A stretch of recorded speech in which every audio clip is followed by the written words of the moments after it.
Welcome back to the TwinSpires Racing Roundtable. I'm Ashley Anderson here with James Scully and Vance Hansen to talk British Champions Day, some U.S. racing from over the weekend, and we'll talk some Breeders' Cup as well.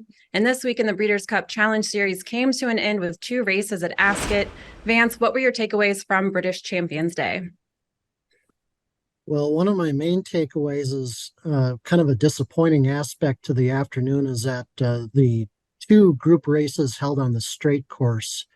If you didn't have speed on the straight course, you were very much up against it. And those 2 races were the British Champions Sprint, where Art Power, who had never really done much outside of the Curragh in Ireland, beat back Kinross, the favorite in that race, in a very what I consider a puzzling upset. And then in the Queen Elizabeth II over the straight mile, we had a nice French 3-year-old named Big Rock win that race. Entirely logical result there, but he just absolutely dominated that field over the straight mile. He won by 6 lengths. And is he 6 lengths better than Tahira, the top 3-year-old filly miler in Europe this year? I don't think so. I thought at least I thought that the soft and heavy conditions on the straight course made a significant impact on the results on those 2 races. So that was kind of my one negative aspect of British Champions Day. But of course, we also had some stunning performances as well. Frankie Dettori ending his full-time English riding career in a blaze of glory, winning 2 races. He won the long distance cup with Trawler Man, and then of course going out on a really high note, winning the champion stakes with King of Steel, who's possibly bound for the Breeders' Cup now in a couple of weeks. So very interesting and exciting day at Ascot on Saturday, but some puzzling results on the straight course, as I mentioned. James, what about you? Yeah, I mean, my highlight was definitely King of Steel. I enjoyed. I watched about 4 of the stakes on Saturday, and it was certainly thrilling seeing that Frankie get up. I thought it was a very popular win, and it was a dramatic race. I mean, he really had to work and to get up late and win going away like he did. I'm going to mention the 2-week turnaround. Now, King of Steel is going to be under consideration. Roger Varian indicated that, if everything goes right and he came out of the race well, he will aim for the Breeders' Cup 14 days later. And that might seem extreme to American racing fans, but the fact is, and listen, King of Steel, he ran second, a close second in the English Derby. He won a Group 2 race at Royal Ascot. He was in the King George and Queen Elizabeth. He was in the Irish Champion. It might seem like it's really difficult for these horses on a 2-week rest. But the fact is, King of Steel's only run 5 times this year. We're talking about lightly raced European horses that one time out of the 12-month calendar year are going to run on short rest. And Aidan O'Brien has 16 Breeders' Cup race wins because he makes this short turnaround look easy. I have no concerns at all about King of Steel showing up with his best. I think he'll add tremendous depth to the Breeders' Cup turf. And to me, along with August Rodin and maybe Mustafa and others from Europe, would to me make up to the Marks decision between the mile and the turf and make the mile make it maybe a more appealing spot.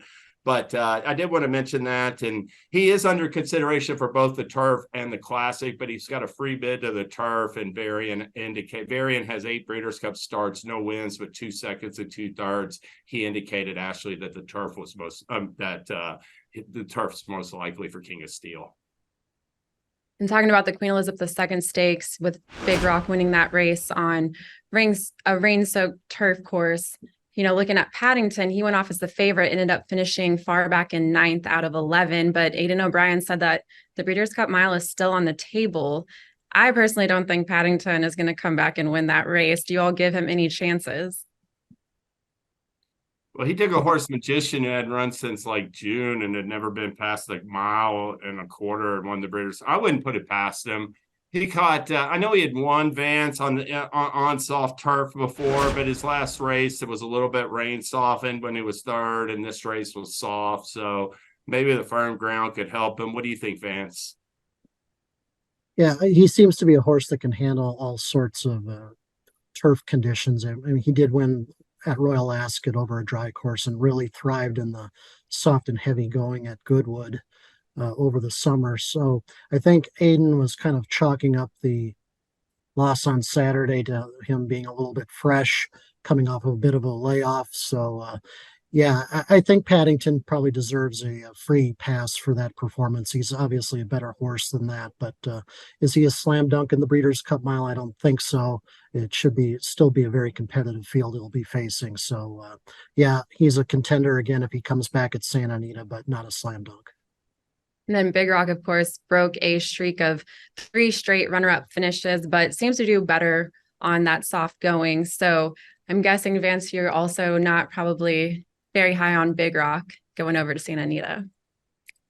Yeah, I can't recall if they're actually considering it or not, and until he's actually being considered, I'm not going to speculate on whether he's going to be up to the standard or not.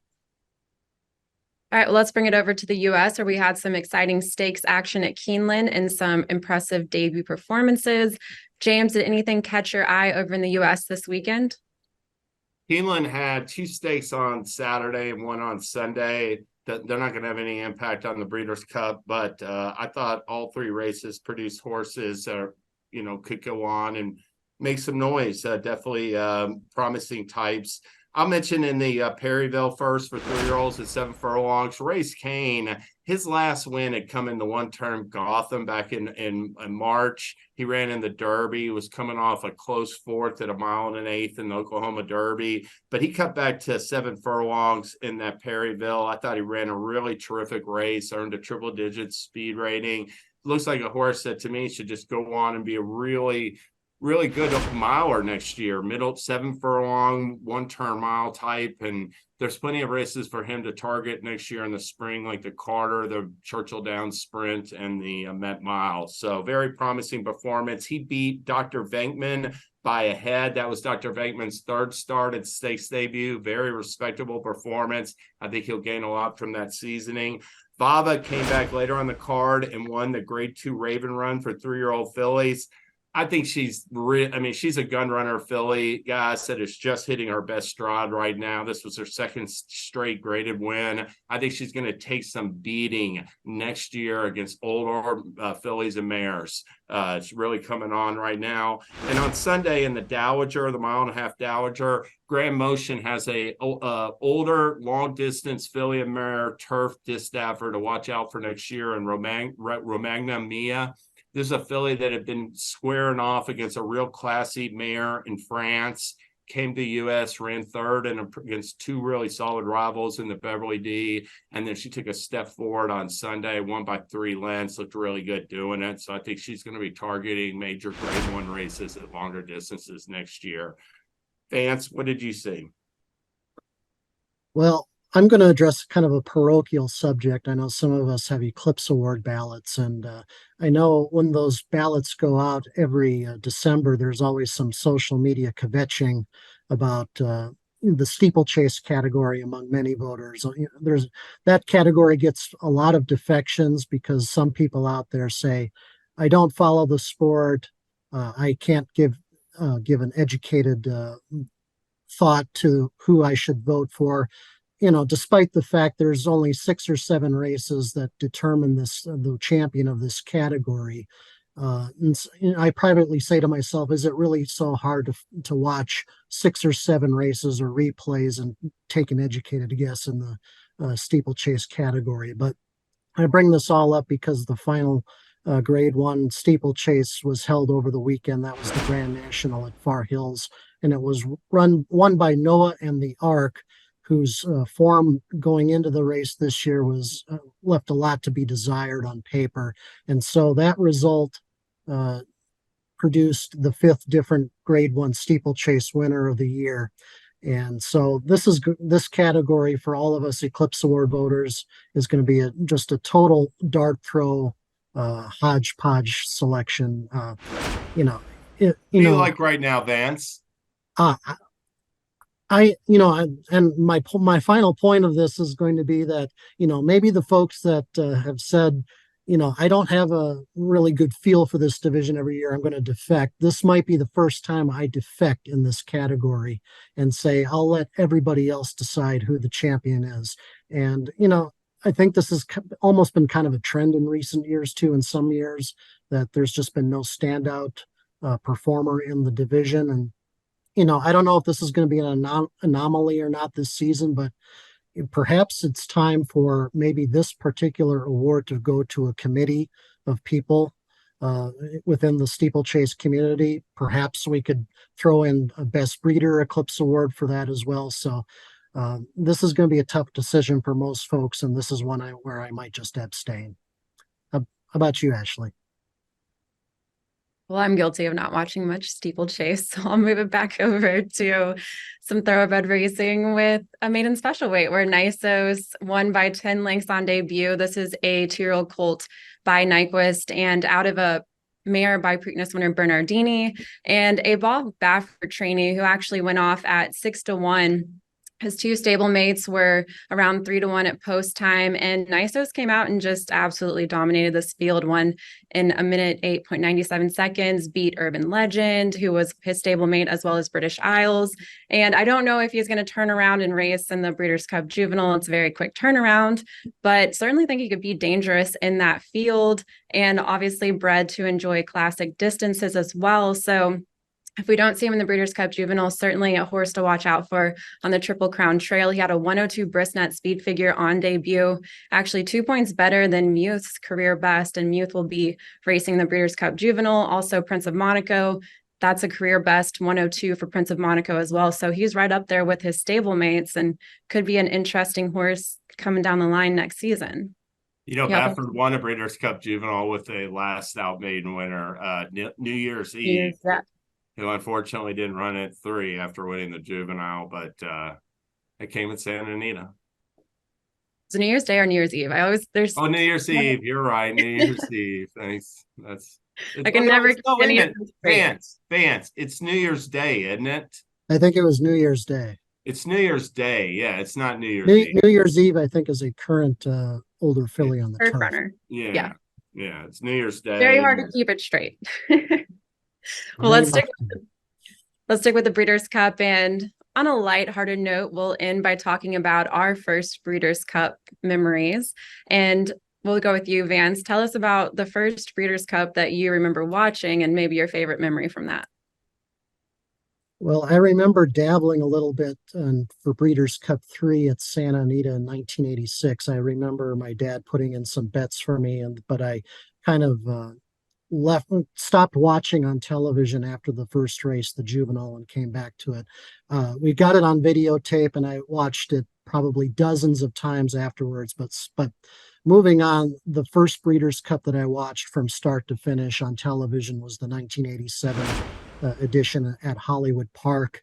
The Breeders' Cup Classic was one of the great finishes between Kentucky Derby winners Ferdinand and Ali Sheba. Jockey Bill Shoemaker at the very end of his career getting his one and only Breeders' Cup win. That was one of an undisputed highlight of the day. The race before Theatrical won his 6th grade one of the season in the turf, turning back ARC winner Trempolino in a very exciting finish. It wasn't the best Breeders' Cup by any stretch because it was the latest ever run, November 21st. There was a lot of attrition and a lot of divisions there. A lot of the stars of the season just didn't make it. But the Ferdinand Ali Sheba stretch duel was just amazing and still one of the great races I've ever watched on television. And one quickly, the first Breeders' Cup I ever attended was in 1998 at Churchill Downs. Awesome again, beating one of the best classic fields of all time. That day, we had DeHaas coming back, second time back from a 2-year layoff, winning his second Breeders' Cup mile. Silver Bullet Day won the juvenile fillies that day. So that was another terrific experience for me that I got to experience. So, James, how about you? I know your Breeders' Cup memories go back a little bit further than mine. Yeah, I was in high school, and I remember the very first one. It was a big deal in Lake City, Kentucky, to a championship event. Nobody really knew how it fared, and I don't remember all the races per se from that first year, even though I watched it all afternoon. But I certainly remember the brilliance of Chiefs Crown in the Breeders' Cup Juvenile, Elio in the Breeders' Cup Sprint. And then the Classic itself, I thought it was such a great race, thrilling 3-horse battle that it really provided the momentum that the event needed to be successful going forward. I'll mention real quick, Slew of Gold and Gate Dancer, they were classy, hard hitting like types. They made complete sense, but Wild Again was like a long shot. He was coming off a third in a Bay Meadows turf allowance. He was a kind of horse I gave no chance to at the time, but he had won the Meadowlands Cup. He had won a Grade 1 race 2 starts previously, and he ran the race of his life that day. Went right to the lead with Pat Day, battled on a short lead until the stretch run when he faced just a pair of formidable challengers, and he turned them both back to prevail by a neck. The very next year at Aqueduct, my parents came and got me out of high school. I went to the second Breeders' Cup in New York. I'll mention, I saw Precisionist, who was coming off a second in the 1.25 mile Hollywood Gold Cup. He was third in the next year's Classic. He was a route horse, and he cut back to 6 furlongs that day, won the Breeders' Cup Sprint, was champion sprinter. Tasso beat Jonathan Shepard trained Stormcat by a nose in the juvenile. Stormcat went on to become one of the greatest sires of the modern era. And then in the Breeders' Cup Classic, that was another great race, the second one. Gate Dancer appeared poised to get a measure of revenge. He struck the lead in the stretch. And Proud Truth won the Peter Pan in May, was off for 5 months, Vance and Ashley, came back in an allowance race 7 days before the Classic at Aqueduct. He won that allowance. John Veach, in a great training job, brought him back a week later, and he closed from last and nailed Gate Dancer in the final strides to win. So, yeah, I've got some great memories from the very beginning, inception of the Breeders' Cup, and been to probably more than 20 of them. So, Ashley, how about yourself? Impressive. I've only been to one Breeders' Cup. It probably was the first one I ever watched, honestly, back in 2011 when it was at Churchill Downs. I was working for a local newspaper, and we had some involvement with some of the Breeders' Cup festivities, so we got to attend the event. And back then, honestly, I was probably just picking horses off of names, didn't have a lot of handicapping experience, so I can't even tell you. I don't even remember who I actually bet on the Classic, but that year Drosselmeyer won as I think a 14-1 long shot. And we were kind of talking about this last week. I attended what was coming off the heels of one of the best Breeders' Cup Classics where Blame beat Zenyatta by a head. And I guess for the 2011 edition, Mike Smith got his redemption with Drosselmeyer. The other interesting storyline was the second place finisher was ridden by Chantel Sutherland. She was looking to become the first female jockey to win the Classic, beaten a length and a half by her ex-fiance. So not a great way to lose a race. She had a sense of humor about it, though. So that was really the storylines around my first Breeders' Cup. And then, well, I was telling you probably my worst memory was last year trying to take a stand against Flightline. I looked pretty stupid. Hey, it happens. He was untested. The Drosselmeyer, I think there's several Breeders' Cup Classic winners. I'm certainly not going to slide him and say he's like the worst Classic winner ever, because there's a bunch of horses you could make that argument. But he did run the slowest. So almost 2 minutes and 5 seconds. I forget the exact time, Vance and Ashley, but it was 2:04 and like 0.8 something, I think. So it was slow. If it was still a good time, I had been to Churchill Downs many times, but never there during the Breeders' Cup. And it is kind of different compared to the Derby. I guess a lot more British accents. Sure. But yeah, it's fun and looking forward to the next time. Hopefully I'll get to go and attend another Breeders' Cup sometime soon, but unfortunately not this year in Santa Anita. I don't think any of us will be there, will we? No, I don't think so. He'll be back into Kentucky again, though, eventually, or New York or somewhere closer by for us. All right. Well, that's all the time we have today for the Racing Roundtable. We'll be back with the jury with our best bets and fades on Thursday. And next week, leading up to the Breeders' Cup, we have a whole lot of coverage for you. So be sure to tune into that as well. We'll see you next time.